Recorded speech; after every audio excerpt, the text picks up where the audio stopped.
The laughter in the house danced like candlelight, soft and flickering, echoing off the polished marble walls of the Singh estate.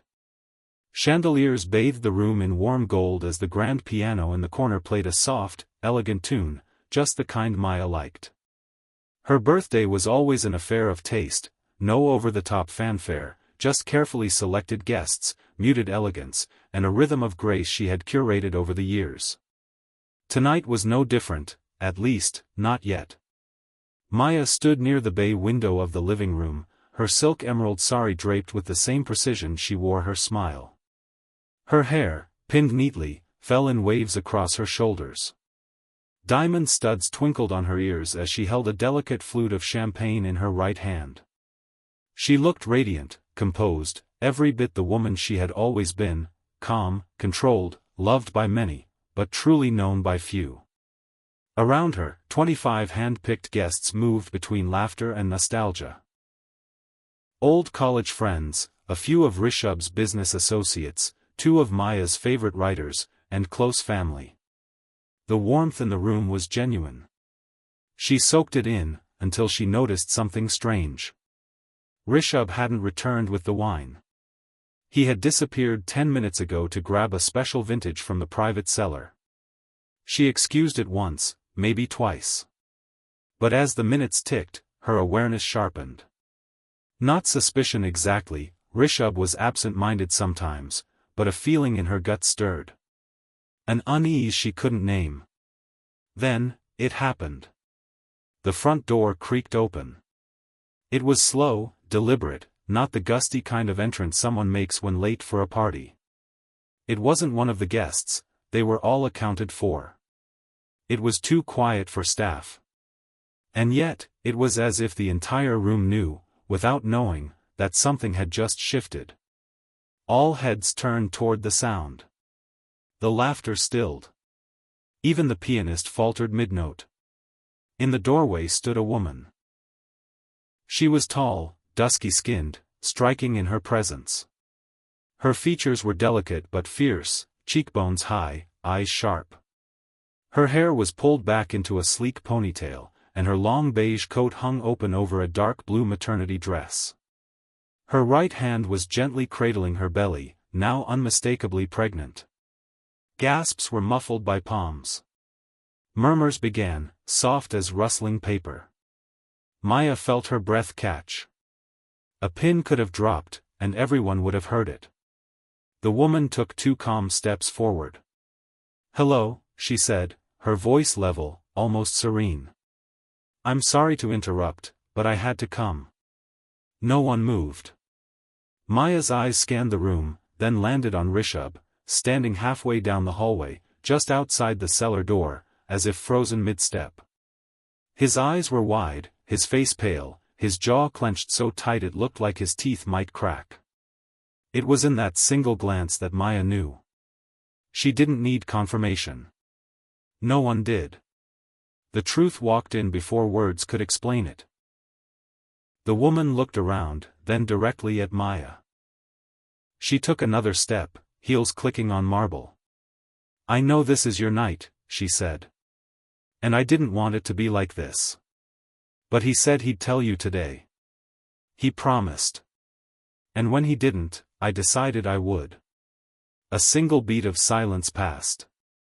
"I'm Anaya," she added. "And I'm carrying his child." No one could speak. No one even tried. It was as though the room itself was holding its breath. Rishabh finally stepped forward, but not to intervene, more like he was trying to wake himself up from a nightmare he didn't plan to have. Maya felt a strange calm settle over her. It wasn't peace. It wasn't understanding. It was the cold kind of clarity that happens in moments of trauma, when emotions retreat so your mind can function. Her grip tightened around the champagne flute. She didn't blink. "How long?" she asked. The question floated out of her lips like smoke. Anaya glanced at Rishabh, then back to Maya. "Almost 7 months." The answer didn't hit like a bomb. It sank like stone in water, quiet, heavy, irreversible. Maya turned to her husband. 7 months, she repeated. You've been hiding this from me for 7 months? Rishabh didn't speak. His silence spoke more than any confession. Anaya, now slightly trembling but still composed, pulled a small box from her handbag. It was wrapped in pale blue paper, tied with a silver ribbon. She walked forward and placed it on the table near Maya. I know you must hate me, she said. And I don't blame you. But I brought something for you. It's not what you think. What could you possibly give me? Maya whispered, her voice cracking under its own weight. A truth, Anaya said. One that should have come from him, but didn't. Maya didn't touch the box. She looked down at it like it might explode. Around her, the guests were stunned, silent statues watching an emotional crucifixion. No one dared to move. Even Maya's sister, Arti, known for her protective outbursts, stood speechless. The pianist had stopped playing entirely. Finally, Rishabh found his voice. Maya, I never meant for this to happen. It was a mistake. I was drunk that night, we were fighting. I thought we were over. I didn't know she'd get pregnant, I didn't even. Stop, Maya cut him off. Her voice was low, but it silenced the room like thunder. You thought we were over? Her voice rose. And instead of talking to me, you made a child with another woman? And now she shows up, on my birthday, with a box of truth like it's some kind of apology? Rishabh took another step forward. Please, Maya, it's more complicated. She turned sharply toward him. No. It's not. It's simple. You cheated. You lied. And now the woman you betrayed me with has more courage than you. Her words stung. His face said so. Anaya placed a trembling hand on the box. Please, she said. Open it. You deserve to know what's inside. Maya hesitated. Her hands were shaking. She looked at the box. Then at Anaya. Then, strangely, at the guests. Her friends, her family, all suspended in that unbearable tension. She reached out and untied the ribbon. Inside the box was a folded letter. On top of it, a flash drive. Maya's fingers trembled as she unfolded the letter. She scanned the words quickly, eyes darting line to line, pupils dilating as the meaning settled in. It wasn't just a confession. It was proof. Proof of a second affair Rishabh had been having, not just with Anaya, but with someone else months before her. The flash drive contained photos, messages, and voice recordings. Anaya's voice, barely audible, said, I didn't know he was sleeping with others. I found out only after I got pregnant. I thought I was the only one. When I realized I wasn't, I left him. He begged me not to come here tonight. Said it would ruin everything. But I figured the least I could do was help you see what I saw. Rishabh stumbled forward. Maya, listen, this isn't the time. No, Maya interrupted, holding up a hand. It's exactly the time. The moment you chose to bring lies into this house, you opened the door to truth. Now let it walk all the way in. Her voice didn't crack anymore. It was steel. She handed the letter to Arti, then turned to her guests. Ladies and gentlemen, she said, forcing composure, I apologize for the interruption. Clearly, there are some family matters that need addressing. One by one, the guests began gathering their things, quietly, awkwardly, respectfully. Arti guided them out. Some offered glances of sympathy, others shook their heads in disbelief. The room slowly emptied until only 3 people remained. Maya. Rishabh. Anaya. Maya looked at the woman again. Not with hate. Not even pity. Just exhaustion. Thank you, she said, surprising even herself. For telling me. Anaya nodded, eyes brimming. I didn't want to be the other woman. I just was. And with that, she turned and left, the door clicking shut behind her. Maya sat down on the sofa, staring at the flash drive. Rishabh stood across the room, his face a mixture of shame and fear. She looked up at him. "Pack your things," she said. "Tonight." And he knew, this time, there was no lie left to hide behind. The house was quiet now. Too quiet. The kind of silence that doesn't soothe, but presses on the chest, dense, heavy, impossible to ignore. Maya stood in the living room alone, the last remnants of her birthday strewn about like ghosts of a celebration that never truly happened. Half-eaten cake. A tilted champagne glass. A flickering candle. Wrapping paper crumpled at the foot of a velvet armchair. And that box. Still sitting on the table. She hadn't touched the flash drive again. She didn't need to. What the letter had revealed was enough. Proof of betrayal. Evidence not just of a single affair, but of layers, lies built upon lies, one deception carefully draped over another like silk hiding a blade. Rishabh had left without a word, just as she told him to. He hadn't packed. He had walked out. Like a coward.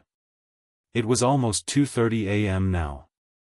The mansion felt too big. Every corner echoed her thoughts back at her. Every room whispered, "You didn't see it coming, did you?" Every polished floor reflected back a woman who had held her world together, only to realize it was built on sand. Maya walked into the kitchen. Artie was there. Her younger sister had insisted on staying the night, half out of concern, half out of fury. She was leaning against the counter, arms crossed, her normally playful eyes now hard with rage. "I'll kill him," Artie said, as soon as Maya entered. "Not joking. I'll take a knife and—" "No," Maya cut her off. "He's not worth it." "But you are," Artie snapped. "You gave that man 15 years of your life. You built this house with him. You covered for him when he failed, encouraged him when he doubted himself, and look how he—" "I said no." Her voice was calm, but final. Artie closed her mouth. Her chest heaved with emotion. She turned away, then back. "I'm sorry," she said. I've never seen you like this. You're so calm, it's scary." Maya nodded slowly. "Because if I let go now, I won't come back from it." She sat down at the kitchen island, her fingers folding over themselves. "Do you remember what Mom used to say about storms?" Artie frowned, unsure. Maya whispered, that the sky never screams before it breaks. They sat in silence. Finally, Artie asked, "Do you think he'll come back?" Maya didn't answer right away. She stared at the counter, her thoughts racing. "Yes," she said finally. "But not for the reasons you think." Artie blinked. "Then why?" Maya stood up. "Because there's something he still hasn't told me. And I think Anaya doesn't know it either." The next morning arrived like a thief, quiet, early, unwelcome. Sunlight poured through the tall French windows, casting long shadows across the living room. The cleaning staff had been instructed not to come.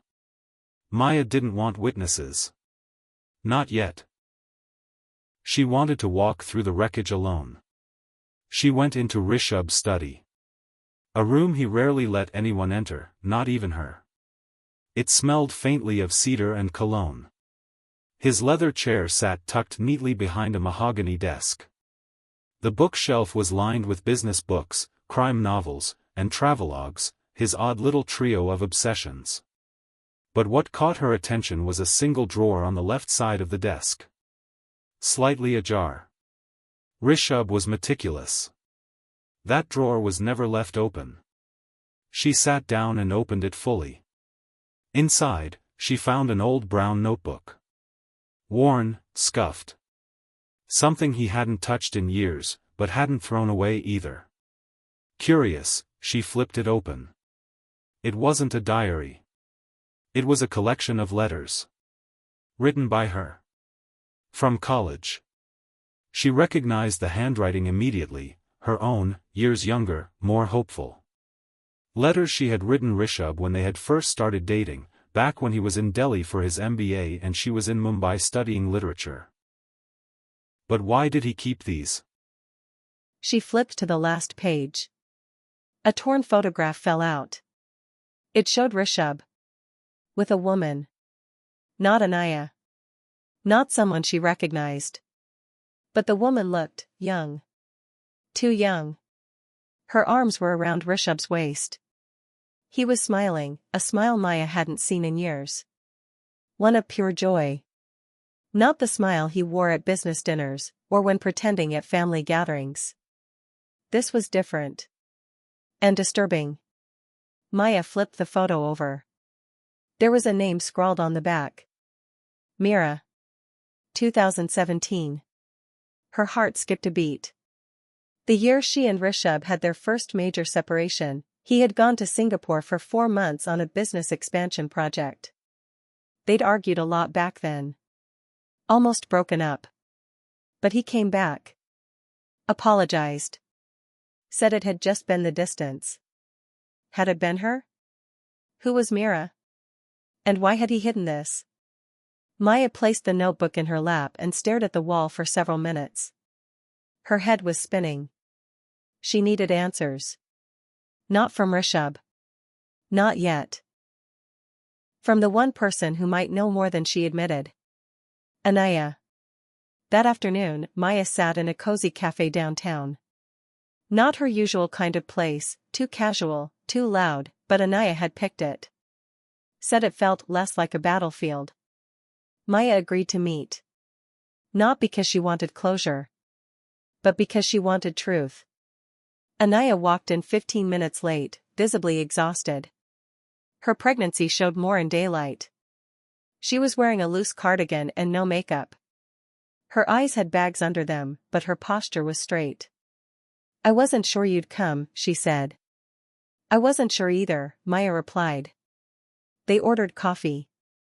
Sat across from each other in silence for a moment. Then Maya placed the torn photo on the table between them. Do you know her? Anaya leaned in. Her brow furrowed. She shook her head slowly. No. I've never seen her. Her name is Mira. Photos from 2017. Anaya blinked. That's way before I met him. I didn't even know him until late 2022. We started seeing each other early last year. Maya nodded. I found this in his desk. Along with my old letters. Which means he kept it for a reason. Anaya stared at the photo again. She looks young. Too young. Anaya's eyes widened slightly. You think she was underage? Maya didn't answer. The possibility hung in the air like a cold wind. Do you know where he is now? Anaya asked. Maya shook her head. He left last night. Took nothing. Just vanished. Anaya sighed, rubbing her temples. He's hiding something. I knew it. I just didn't know it was this deep. They sat in silence again, the clatter of other conversations around them muffled by the weight between them. Maya finally said, I want to find her. Mira. Anaya looked up. How? I don't know yet. But someone somewhere knows her. And I'll find them. Anaya leaned forward. If you do. I want to be there. Their eyes met, not as rivals, not as enemies, but as women dragged into a mess neither had asked for. Bound now by something darker than betrayal. Truth. Raw. Unfiltered. Dangerous. That night, Maya opened her laptop and began searching. She had no surname. No location. Just a face and a year. She opened social media. Old alumni groups. Her college networks. Rishabh's old contacts. Anything that might give her a lead. It was a needle in a haystack, but she had time. And will. She wasn't angry anymore. She was focused. But just as she was scanning a college reunion photo from 2018, her phone buzzed. Unknown number. She hesitated, then answered. The voice on the other end was shaky. Whispering. Maya Singh? Yes. Who's this? The voice trembled. My name is Mira. Maya froze. The soft, shaking voice on the other end of the phone seemed to stretch time itself. For a moment, the entire world quieted around her. Mira, she asked carefully, trying to control the sudden tremor in her voice. Is this really you? Yes, came the whisper. I saw the missed call. From a private number. I thought it might be him. But when I searched the number online, I found your name. I've seen your face before. I didn't know what else to do. Maya's grip on the phone tightened. She felt a mix of relief and dread. Where are you? She asked. Mira hesitated. I can't say. Not yet. I'm sorry. I needed to know what this is about. Why now? Maya took a breath. Because I found your photograph. Hidden in a drawer. And because I've learned more in the past 48 hours about the man I married than I have in 15 years. There was silence on the line. Then a slow inhale from Mira. You should stop digging, Maya, she said. Some truths don't protect you. They destroy you. The words hit like a slap. Maya stiffened. He hurt you, didn't he? More silence. And then, worse. Maya stood up from her desk, pacing the room like a lioness trying to hold her composure. Please, she said. I don't want revenge. I just want the truth. Whatever happened. I need to know. For myself. For the women he used. For the child growing in Anaya's womb. He doesn't get to keep hiding behind silence. Another pause. Then, reluctantly, Mira said, there's a cafe called Four Leaves in Malad West. Tomorrow. 11 a.m. I'll come. But I'm not promising anything. And the call ended. The next morning, Maya arrived early. The cafe was quiet, tucked in a corner of a busy suburban street, its sign barely visible under the creeping ivy vines. Inside, a few college students nursed coffee over laptops. An old couple shared a slice of plum cake in the corner. It was peaceful. Safe. Almost too innocent for the conversation that was about to take place. At exactly 11:04 a.m., the door opened. Mira stepped in. She looked nothing like the vibrant, youthful girl in the photograph. She wore oversized sunglasses, her long black hair pulled into a messy bun, a scarf wrapped tightly around her neck. She carried no purse. No phone. Her eyes scanned the room nervously. When she saw Maya, she hesitated. Then walked over slowly. Maya stood to greet her. Thank you for coming. Mira didn't smile. She sat down, hands in her lap, fingers intertwined tightly. You've aged well, she said softly. You look exactly like you did on his desk. Maya raised an eyebrow. He kept a photo of me? Mira nodded. In a drawer above mine. That sentence hung in the air like a poisoned dart. Maya leaned in. Tell me.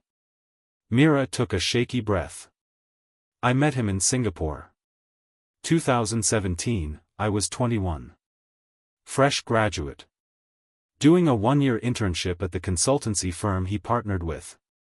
He was charming. Polished. Older, but not creepy at first. We started talking casually. Then lunch meetings. Then late-night brainstorming. He said I was brilliant. That he'd never met someone who understood him like I did. Maya clenched her jaw. She'd heard this line before.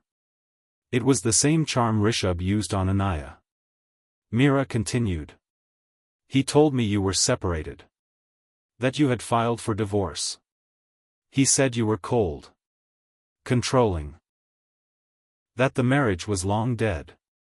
Maya closed her eyes briefly, the insult burning even though she knew it wasn't true.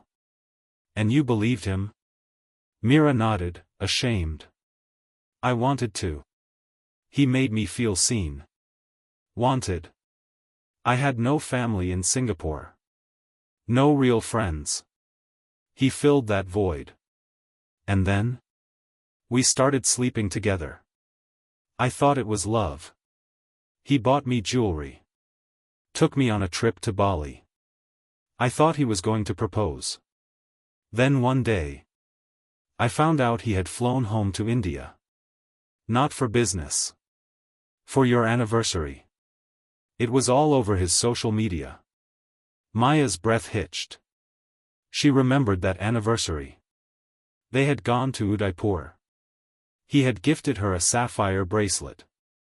The same week he had disappeared for 48 hours claiming to be handling client pressure. Mira's voice dropped lower. When I confronted him, he changed. Became cold. Accused me of being dramatic. Said I was too young to understand real relationships. That I had misunderstood everything. Then he told me if I made a scene, my career would be over. That he knew people in the industry. That one word from him, and I'd never get hired again. Maya blinked, shocked. He threatened you? Mira laughed bitterly. He didn't need to. I was already broken. I quit my internship. I stopped eating. Moved back to Mumbai. I never told anyone.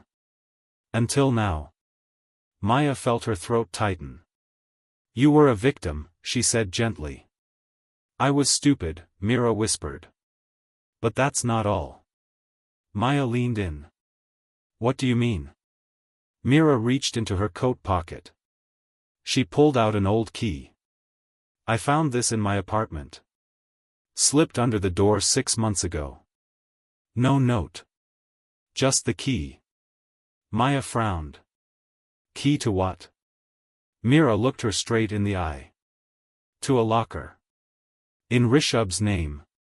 At the Royal Safe Storage Facility in Lower Parel. Maya sat back, stunned. How did you, why would he? Mira cut her off. I don't know what's in it. I was too scared to check. But I know it's his. I followed the records. It's been active for over 9 years. He pays for it annually, in cash. Maya stared at the key, her mind racing. Why would Rishabh have a secret locker? What was he hiding? Photos? Money? More secrets? Mira placed the key on the table and pushed it toward her. Do what I couldn't, she said. Find out who this man really is. 2 days later, Maya stood outside Royal Safe Storage. The building was discreet, security tight, no questions asked. She showed the key and forged authorization letter, signed under a name Rishabh had used on business trips, Rajiv Sr. It worked. They led her to locker C-17. Her hands trembled as she turned the key. The door creaked open. Inside was a medium-sized metal box.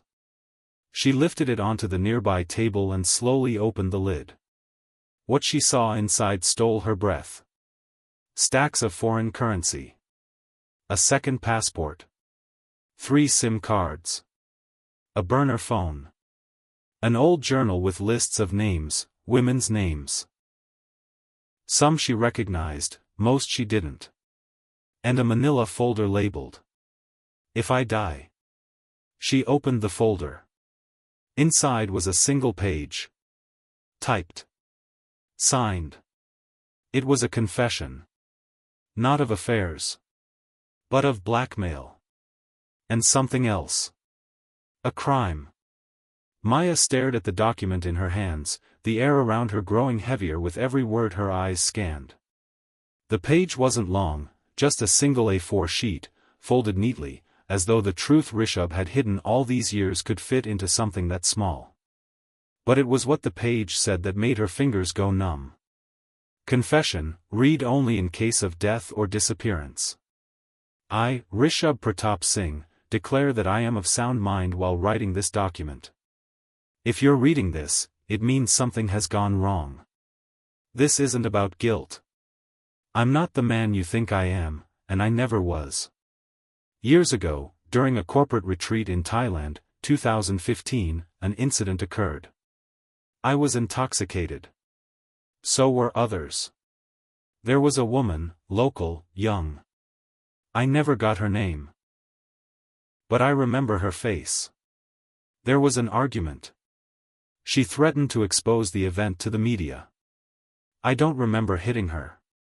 But I know she fell. Hit her head. She died. And I left her there. But someone else didn't. A man named Kabir Arora, former partner, freelance fixer, and now my blackmailer. He was there. He saw everything. He said nothing, not to the police, not to the resort.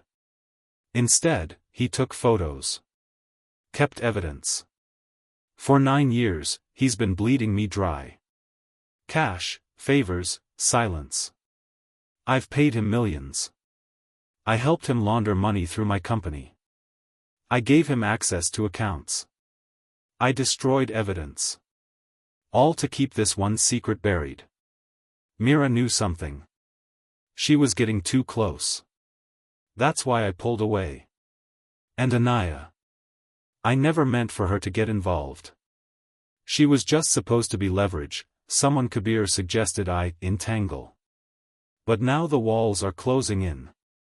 If I vanish, it's Kabir. If I'm dead, it's him. He knows everything. RPS.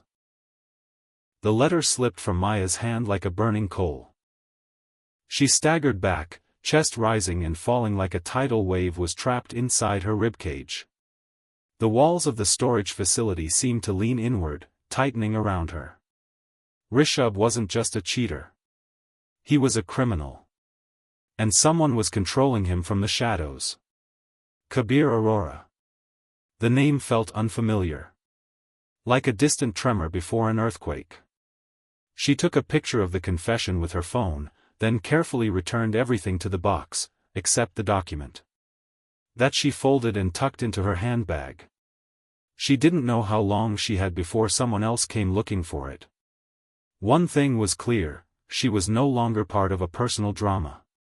This was a web, and she had just pulled one of its threads. Back in her car, Maya called Anaya. The younger woman picked up instantly. "Did you find something?" she asked. Maya's voice was calm, steady. "Yes. But I can't say it over the phone." "Is it about Mira?" "It's about all of us," Maya said. "Meet me tonight. Somewhere quiet." Anaya was silent for a second. "My uncle has a farmhouse in Alibag. It's secluded. Empty. We can go there." "Text me the location," Maya replied. "I'll drive."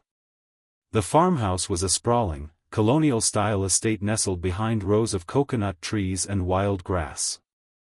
Isolated. Ideal for what they needed: privacy, safety, silence. Maya and Anaya sat in the main hall, the lights low. Outside, a storm had begun to brew. Wind howled through the trees, and thunder rumbled in the distance. "This feels like the start of a horror film," Anaya joked nervously, trying to break the tension. Maya didn't laugh. Instead, she pulled out the letter and handed it over. Anaya read it once. Then again. Her hands started to shake. "Oh my God," she whispered. "This isn't just about us." Maya nodded. He was hiding a death. A crime. And he was being blackmailed into keeping it buried. Anaya looked up. Then that means, the man who made him do all this. Kabir, he's still out there. Controlling things. Maya got up and paced. That's the part that scares me. If Rishabh is missing now, it's either because he ran, or because Kabir made him disappear. Anaya's voice dropped. Do you think he's dead? Maya hesitated. Then said, I don't know. The storm outside intensified. Then what do we do? Anaya asked. Go to the police? With what? Maya replied. A confession letter without proof? Foreign location. No witnesses. A dead woman with no name. And the one man who could testify, Rishabh, is gone. Anaya slumped back in the chair. Maya's eyes were fierce now. No. We don't run to the police. Then? We find Kabir. The next few days were a blur of movement and secrecy. Maya contacted Mira again, who reluctantly gave her the one lead she had, a club name in Bangkok Rishabh used to frequent. From there, Maya cross-referenced names tied to shell companies mentioned in the journal she'd found in the locker. It took hours of digging. Fake identities. Multiple SIM cards. But then she found it. Kabir Arora.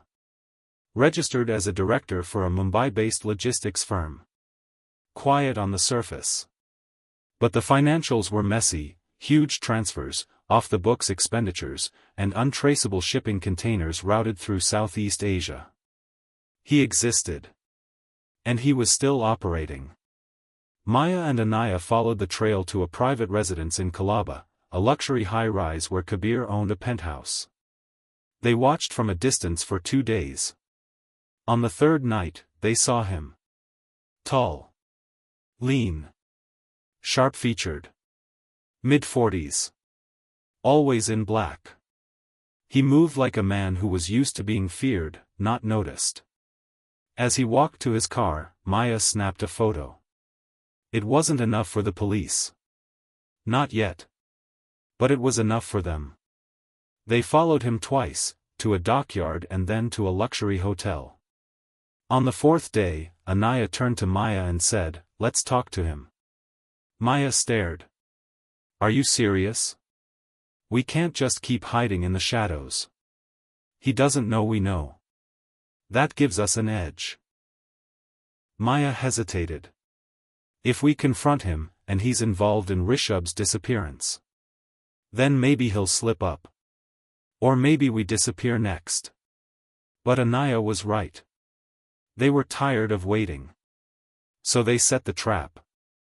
A week later, Maya walked into the hotel lobby wearing a sleek black blazer and tinted glasses.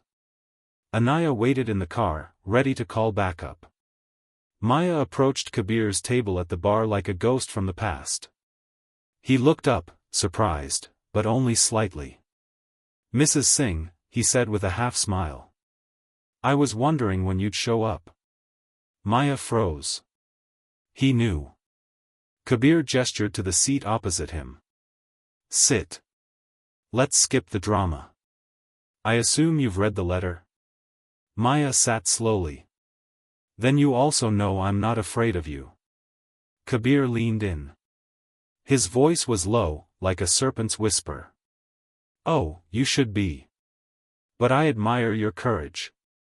She held his gaze. "Where is Rishabh?" Kabir chuckled softly. "That's the wrong question." "Then what's the right one?" He sipped his drink. "The right question is, what are you going to do now that you know everything?" Maya narrowed her eyes. "You killed that girl. You destroyed Mira.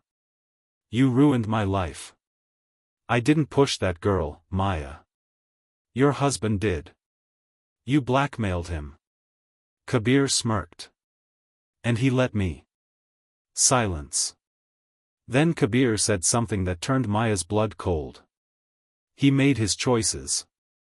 Just like you're about to." "What do you mean?" "I know you have the letter. I know you've seen the locker. But here's what you don't know, there's more. There's video. And there's another name. Someone much bigger. A politician. If that file leaks, it's not just your husband who goes down.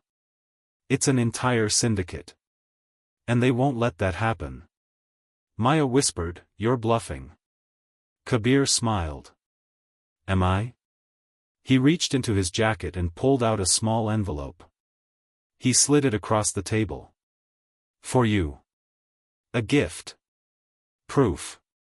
Maya stared at the envelope, heart pounding. "Take it," Kabir said, his voice honey-slick and venom-tipped. "But remember, once you open it, you'll be in deeper than he ever was." Maya picked it up. "Why are you giving this to me?" "Because I'm tired of playing with small men," he said.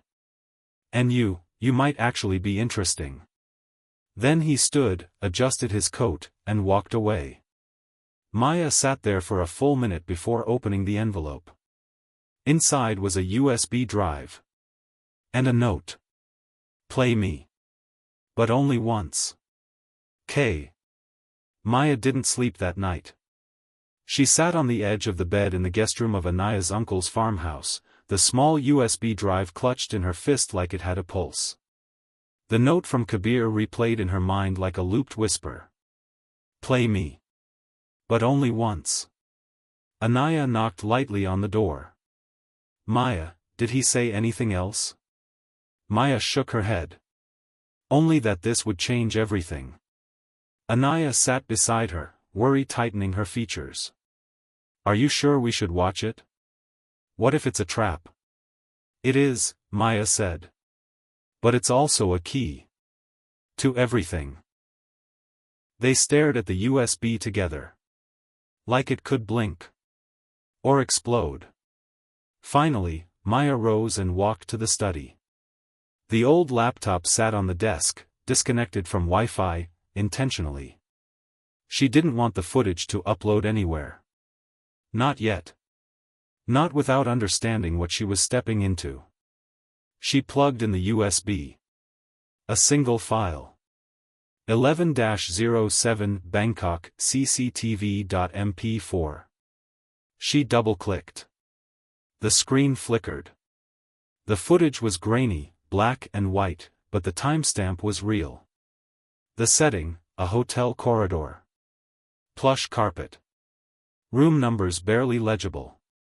The audio was low, but clear enough to catch fragments. Rishabh appeared in the frame, swaying slightly, drunk. He opened a door. Inside, a young woman sat on the edge of a bed. Barefoot. Nervous. A translator stood beside her, arguing with someone in the background. The argument escalated. Hands flew up. Someone shoved. The girl screamed. And then, she fell. The camera caught it in chilling silence. The thud of her body hitting the corner of a table, the unnatural twist of her neck. The translator panicked. Rishabh froze. Then stepped back, horrified. Seconds later, a man entered the room. Kabir. He looked at the girl. Checked her pulse. Dead. Then he turned to Rishabh and said something the camera couldn't catch. But the look in his eyes? Control. The screen went black. Then another frame appeared, different setting, same players. Rishabh in a chair, trembling. Kabir placing a phone on the table. Playing the footage back to him. Rishabh burying his face in his hands. Kabir leaned close and whispered something to him. Rishabh nodded. End of file. Maya leaned back in the chair, hollowed out. Anaya sat on the edge of the desk, hands shaking. So it's all true. Maya nodded slowly. And this is why Kabir has been in control. Not just of Rishabh. Of everything. Anaya stood up and started pacing. We have evidence now. We can go to the authorities. The media. Anyone. Maya looked at her, dead serious.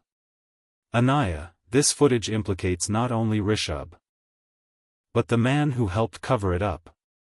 Kabir.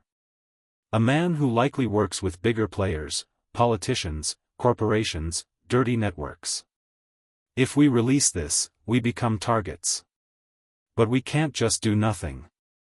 Anaya said. Maya, you've been betrayed. I've been used. Mira was discarded like garbage.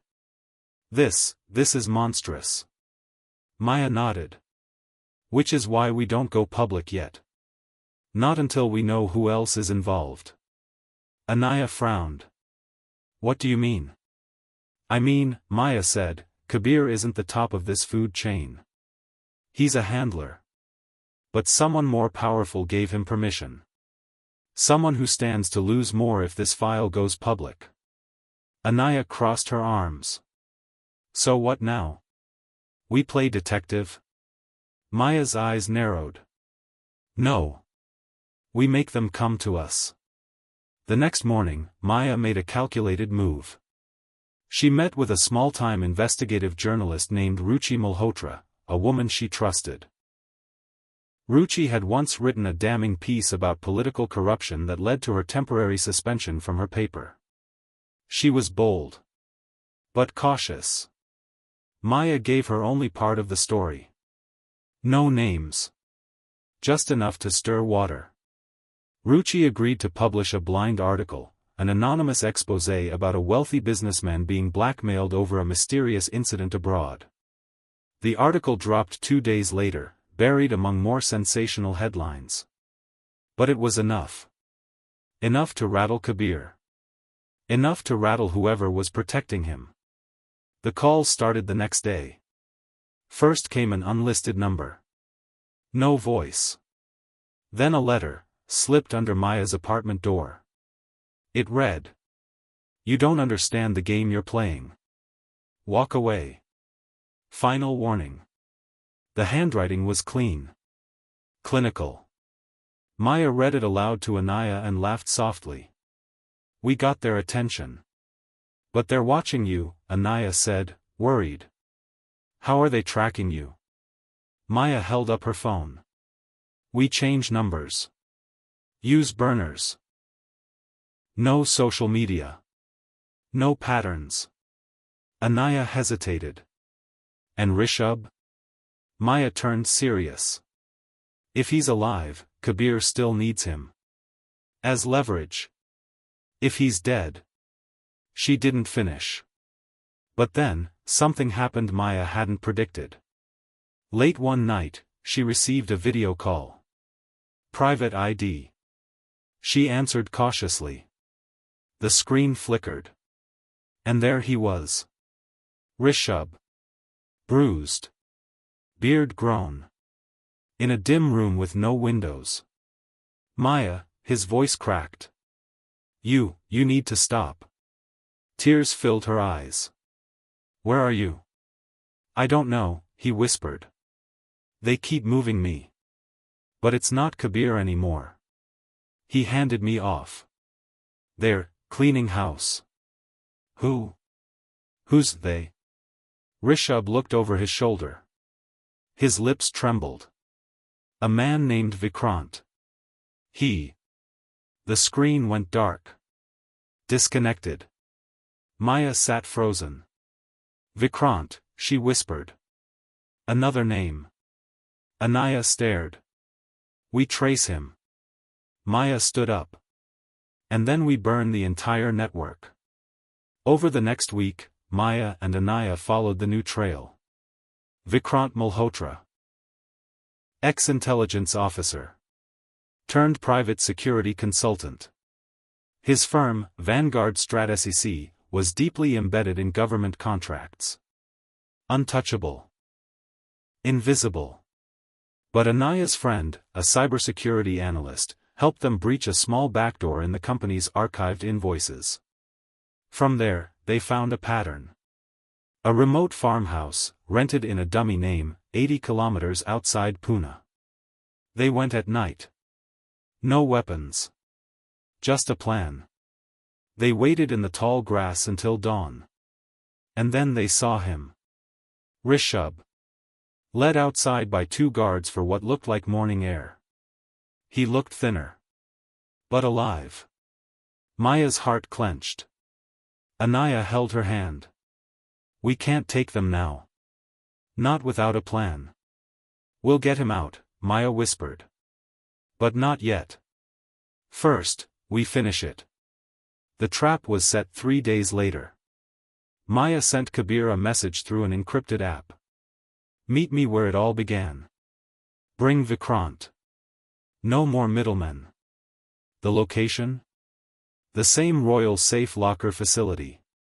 She booked a public meeting room inside it. Wired with hidden cameras. She sent a second USB, with a decoy file. Just enough to make Kabir paranoid. Enough to make Vikrant show up himself. And they did. Kabir arrived first. Dressed in black, as always. Then Vikrant. Mid-50s. Built like a soldier. Eyes sharp. Maya sat calmly as they entered. Anaya waited in a car nearby, connected via earpiece. You're bolder than I expected, Vikrant said, taking a seat. I've come to return something, Maya said. She slid the USB across the table. Kabir looked suspicious. What's on it? Proof, Maya said. That I have the original. That I know everything. Vikrant remained stone-faced. And what do you want? Simple, Maya replied. Release my husband. Erase Mira's blacklisting. And I disappear. Kabir laughed. You're not in a position to negotiate. Maya smiled. You're wrong. Because right now, this room is being recorded. Audio, video. Live streamed to 3 servers. If I don't walk out, that footage goes public. Silence. Kabir's face twitched. Vikrant stood. You think this is a game, he said coldly. No, Maya replied. It's a reckoning. He moved to grab the USB. Maya pulled it back. Release Rishabh. Within 48 hours. Or this drive lands in the inbox of every international news outlet. She stood. Kabir gritted his teeth. You'll regret this. Maya looked at him one last time. No. You will. 2 days later, a black car pulled up in front of Maya's building. Rishabh stepped out. Alive. Thin. Haunted. But free. He walked into the apartment like a ghost. Sat on the edge of the couch. His eyes didn't meet hers. I never wanted to hurt you, he whispered. You didn't, Maya replied softly. You destroyed yourself. He nodded. Maya handed him a glass of water. Anaya stood quietly in the doorway, watching. Finally, Maya said, Now, we tell the world. Rishabh looked up, terrified. But they'll come after us. Maya nodded. Yes. But this time, we won't be alone. The morning sun cast long shadows across the city, but for Maya, the world remained cloaked in uncertainty. Rishabh's return had brought more questions than answers. His haunted eyes spoke of horrors he couldn't yet articulate. Maya sat across from him, a steaming cup of tea untouched in her hands. Rishabh, she began gently, I need to know everything. Who is Vikrant? Why did Kabir hand you over to him? Rishabh sighed, his gaze fixed on the floor. Vikrant, he's not just a security consultant. He's the puppet master behind a web of corruption that spans continents. Kabir was merely his enforcer. Anaya, seated nearby, leaned forward. So, Vikrant is the one pulling the strings? Yes, Rishabh confirmed. He orchestrates everything from the shadows. Political scandals, corporate takeovers, even disappearances. He's untouchable. Maya's mind raced. We need to expose him. The world has to know. Rishabh shook his head. It's not that simple. Vikrant has eyes everywhere. If we make a move, he'll know. Anaya interjected, then we need to be smarter. We have the footage. We have the evidence. We just need a plan. Uncovering the network. Over the next few days, the trio delved into the depths of Vikrant's operations. Using encrypted channels and anonymous sources, they pieced together a complex network of shell companies, offshore accounts, and compromised officials. Anaya's tech skills proved invaluable. She hacked into secured databases, uncovering transactions that linked Vikrant to illicit activities worldwide. Maya reached out to investigative journalists, providing them with leads without revealing their identities. Rishabh, though traumatized, offered insights into Vikrant's methods. He uses fear as a weapon. Anyone who defies him disappears. Maya nodded. Then we need to be fearless. The bait. They decided to set a trap. Maya would leak a sanitized version of the footage to a trusted journalist, hinting at a larger conspiracy. The goal was to lure Vikrant into the open. The article went live, causing a media frenzy. Speculations ran wild, and pressure mounted on authorities to investigate. As expected, Vikrant took the bait. Maya received an anonymous message, "You've made a grave mistake. Meet me at the old railway station. Come alone." Despite the danger, Maya agreed. She knew this was their only chance. The confrontation. The abandoned railway station was eerily silent. Maya stood alone, the wind rustling through the broken windows. Vikrant emerged from the shadows, flanked by two men. "You're brave, I'll give you that," he sneered. Maya stood her ground. "The world knows, Vikrant. Your empire is crumbling." He laughed. "You think a few articles can bring me down? I own the system." Suddenly, sirens wailed in the distance. Police cars surrounded the station. Officers stormed in, arresting Vikrant and his men. Anaya stepped out from behind a pillar, holding a recording device. "Got everything," she said with a grin. Aftermath. With Vikrant's arrest, a domino effect ensued. Investigations were launched, corrupt officials were exposed, and justice was served. Rishabh, though scarred, found solace in helping the authorities dismantle the network. Maya and Anaya continued their work, advocating for victims and ensuring that such atrocities would never happen again. Their journey had been perilous, but their courage had sparked a revolution.